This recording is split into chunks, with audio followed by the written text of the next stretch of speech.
എന്താണ് മുഖത്ത് കടന്നിലൂത്തിയോ? കടന്നലിന്റെ ഒരു ഭാഗ്യേ. വണ്ടായിരുന്നെങ്കിൽ ദുഷ്യന്തന്റെ മതിരി അരക്കായി നോക്കായിരുന്നു. നാണമില്ലല്ലോ. ആർക്ക്? ദുഷ്യന്തനോ? ഞാൻ അത്ര പൊട്ടിയൊന്നല്ല. എന്തൊരു ശൃംഗാരായിരുന്നു ആട്ടുകാരുടെ അടുത്ത്. പഴം ഉരിച്ചു കൊടുക്കുന്നു, പാല് കുടിപ്പിക്കുന്നു. 8 ഗുണം 10 ഗുണം. എന്ത്? അല്ല, ഈ നാട്ടില് കലാബോധം ഇല്ലാത്ത ഒരേ ഒരാളുള്ളൂ, തന്റെ അച്ഛൻ. ഇപ്പൊ താനും അച്ഛൻ പറഞ്ഞ് പഠിപ്പിച്ചതാ. തമാശക്കാണെങ്കിൽ പോലും കുമാരൻ വേറൊരു പെണ്ണിനോട് മിണ്ടണത് എനിക്കിഷ്ടല്ല.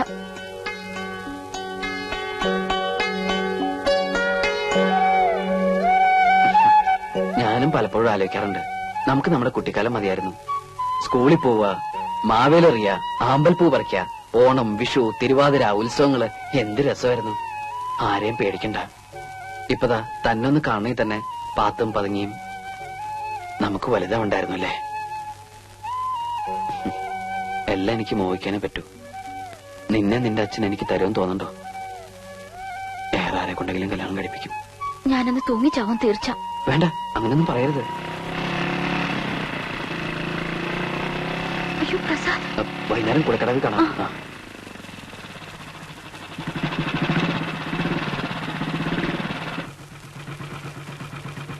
എവിടെ പോണടി? വീട്ടില്. അമ്മാന്റെ വീട്ടില്? എനിക്കറിയില്ല. വേണ്ട കേറാൻ. പ്രസാദോ? അമ്മാവന്റെ അമ്മാവിയുടെയും കൂടെ താമസിക്കാമെന്ന് വിചാരിച്ചിട്ട് കുറെ നാളായി. സത്യം പറഞ്ഞ വീട്ടിൽ അച്ഛന്റെ അമ്മയുടെ ഉപദേശം കേട്ട് മടുത്തിട്ടാ ഞാൻ ഇങ്ങോട്ട് വന്നത്. എന്തെങ്കിലും പുതിയ കേസ് നാട്ടിലുണ്ടാക്കിയിട്ടുണ്ടാവും, അല്ലാണ്ട് ഇങ്ങോട്ട് വരില്ലല്ലോ. എന്റെ പെങ്ങളെ കണ്ണീര് കുടിപ്പിക്കാൻ വേണ്ടിയിട്ടാണല്ലോടാ നിന്റെ ഈ അവതാരം തന്നെ. ഇനി ഉപദേശം അമ്മാവൻ തുടങ്ങിക്കോ. ഞാൻ ഇവിടെ നിൽക്കുന്ന ഇഷ്ടമില്ലെങ്കിൽ ഇപ്പൊ തന്നെ പോയേക്കാം. അവനൊരു പ്രശ്നം ഉണ്ടാക്കത്തില്ല. എല്ലാവരോടും പറഞ്ഞു പറഞ്ഞ് അവനെ തെമ്മാടിയാക്കുന്നതാ.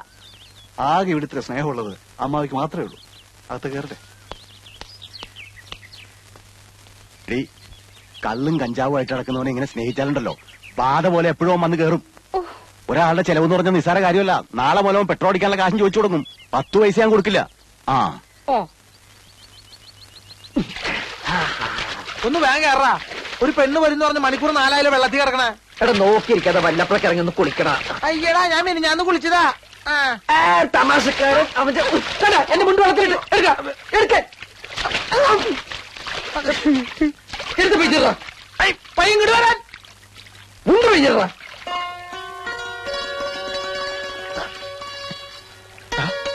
പെണ്ണ് വരണേ. ആരെങ്കിലും വരികയാണെങ്കിൽ ഒന്ന് വിസരിച്ചേ. അത് ഞാൻ ഏറ്റവും മോനെ.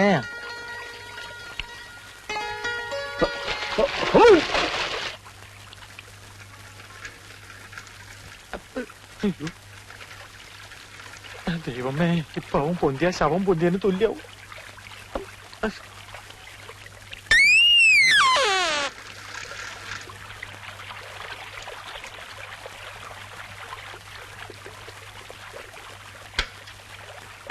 നിന്നോട് ഞാൻ പലവട്ടം പറഞ്ഞിട്ടില്ല ഇവിടെ വന്ന് കുളിക്കരുതെന്ന്. കണ്ട എംബോക്കികളൊക്കെ വായി നോക്കിക്കണ്ടില്ലേ. കേറി പൊടി. അവൾക്ക് കുളിക്കാൻ വീട്ടിലെങ്കിലും വെള്ളമില്ലാഞ്ഞിട്ടല്ലേ. വേഗം പൊടി. മേലാലി നിങ്ങൾ ആവർത്തിച്ചാലുണ്ടല്ലോ എന്റെ സ്വഭാവം നിനക്കറിയാലോ. എന്താടാ വന്നു വന്ന് നാടകങ്ങൾ ഇവിടെ തുടങ്ങിയോ? ഞാൻ പശുവിനെ കുളിപ്പിക്കാൻ വന്ന. പെണ്ണുങ്ങൾ കുളിക്കുന്ന കടവിലാണോടാ പശുവിനെ കുളിപ്പിക്കുന്നത്? പശു പെണ്ണായതുകൊണ്ട് പെണ്ണുങ്ങൾ കുളിപ്പിനടുത്ത് കുളിപ്പിച്ചു. പശു കാളയാണെങ്കിൽ ആണുങ്ങൾ കുളിപ്പിനടുത്ത് കുളിപ്പിക്കും.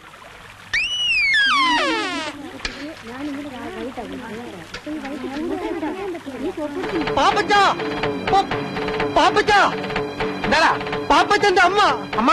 അയ്യോ, ഭയങ്കര കഷ്ടമായി പോയി. കർത്താവേ, എന്റെ അമ്മയ്ക്ക് എന്താ പറ്റിയ? കുറച്ചു നേരമായുള്ളൂ. പാപ്പച്ചൻ വേഗം അങ്ങോട്ട് ചെല്ലും. എന്താ പറ്റിയെന്ന് വെച്ചാൽ പറയടാ. വിഷമിക്കാനൊന്നുമില്ല. പള്ളിയിൽ വെച്ച അന്ത്യകൂദാശ. പാപ്പച്ചൻ നിക്ക്, മുഴുവൻ പറയട്ടെ. പള്ളിയിൽ വെച്ച അന്ത്യകൂദാശ കൊടുക്കാൻ പോയ നേരത്തെ അച്ഛന്റെ മേടയിൽ കള്ളം കയറിയെന്ന് പാപ്പച്ചന്റെ അമ്മ എന്ന് പറഞ്ഞു. ഞാനത് പറയാൻ തുടങ്ങിയതാ.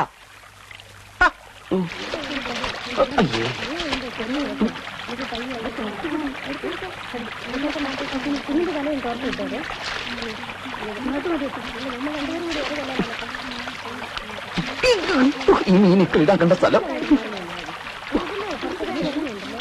ഏത് സമയത്ത് തോന്നിയതാണ് അവ കുളിക്കാൻ ഇറങ്ങാൻ. കാലനും കലികാലം കൊള്ളാം. നല്ല കാച്ചിങ് ടൈറ്റിൽ.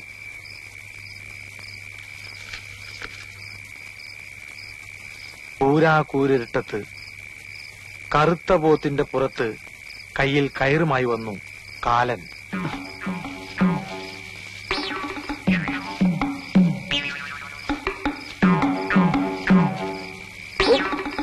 പാപ്പച്ച പാപ്പച്ച ആരാ?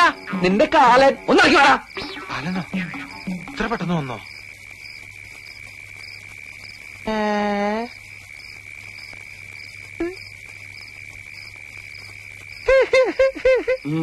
സൂപ്പർ ആയിട്ടാ. നിന്നെ ഈ വേഷത്തിൽ കണ്ടപ്പോൾ എനിക്കൊരു ഐഡിയ തോന്നിയത്, നിന്നെ നായകനാക്കിട്ട് ഒരു ആദിവാസി നാടകം എഴുതിയാലോ എന്ന്. എന്റെ വായിലേക്ക് കേക്കരുത്. ഇപ്പൊ മുണ്ടെടുത്തോടാ.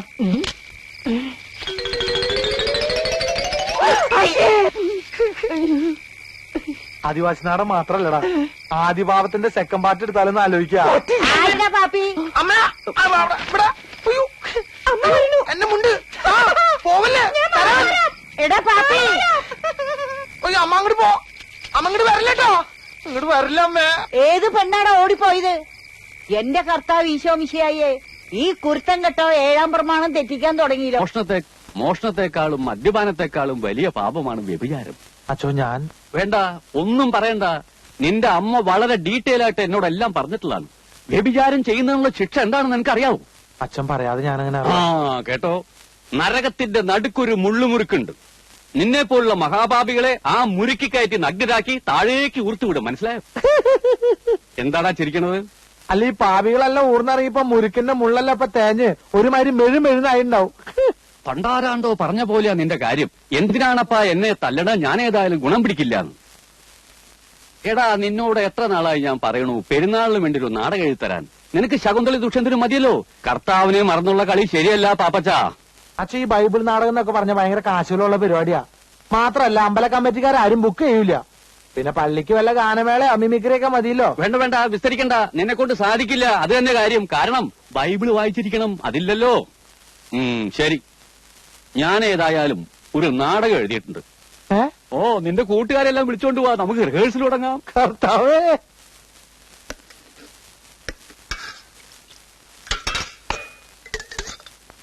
സ്വന്തമായിട്ടൊരു നാടക ട്രൂപ്പ് തുടങ്ങണമെന്നായിരുന്നു ആഗ്രഹം. എന്ത് ചെയ്യാം, ഇറക്കാൻ കാശ് വേണ്ടേ? എടാ, എനിക്ക് നായകവേഷം തരുന്നുണ്ടെങ്കിൽ ഈ ചായക്കൂടെ വരെ വിറ്റ് ട്രൂപ്പ് തുടങ്ങാൻ സമ്മതിച്ച ആളല്ലേ ഞാൻ. ചതിക്കല്ലേ അബ്ദുക്ക, നിങ്ങൾ ഈ ചായക്കട വിറ്റാ പിന്നെ ഞാൻ അവിടെ പോയി പണിയെടുക്കും. ആരുടെ മയ്യത്തായി പേപ്പറാണ്, പുതിയ ന്യൂസ് ഉണ്ട്. ഫാദർ വട്ടക്കുഴി എല്ലാവരും പള്ളിയിലോട്ട് ചെല്ലാൻ പറഞ്ഞു. ഫാദർ പുതിയ നാളെ തുടങ്ങി. അസ്തദിക്കുകൾ കിടിലം കൊള്ളുമാറ് റോമിന്റെ കവചിത കരസേനയുടെ കടന്നാക്രമണത്തിൽ അഹന്തയുടെ സന്തതിയായ നീറോയുടെ ചട്ടങ്ങളെ ചുട്ടരിക്കാൻ ശ്രമിക്കുന്ന എന്റെ സർപ്പസന്തതികളെ,